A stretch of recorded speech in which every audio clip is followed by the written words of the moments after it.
Nasreen Tando Mohammad Khan peoples party पारां भारत की आबी दहशतगर्दी खिलाफ मरसूं मरसूं सिंध न ॾेसूं जे उनवान हेठ एहतजाजी रैली कढी वई। उन हवाले सां वधीक तफ़सील ॿुधाइण लाइ असां टेलीफोन लाइन ते मौजूद आहे मेरा टीवी जो रिपोर्टर न्याज़ ख़ास खेली। जी न्याज़, कहिड़ा तफ़सील आहिनि?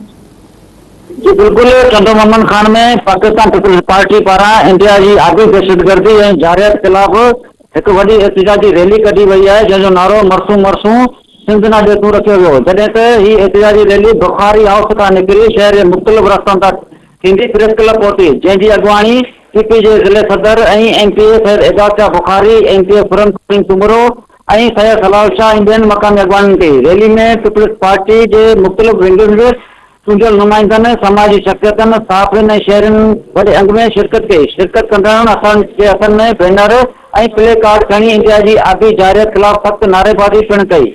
उन मौके ते प्रेस क्लब वारो खिताब कंदे एमपीए सैयद एजाज शाह बुखारी चयो त सिंधु दरिया सिंध की हयाती तहज़ीब ऐं मुइशत की अलामत है, जंहिं ते कंहिं क़िस्म जो सौदो नथो करे सघिजे। जॾहिं त एमपीए खुरम करीम सुमरो जो चवणु हो त सिंधु दरिया ते कंहिं क़िस्म जो धाड़ो या ज्यादती सिंध की अवाम की हरगिज़ क़बूल न हूंदी।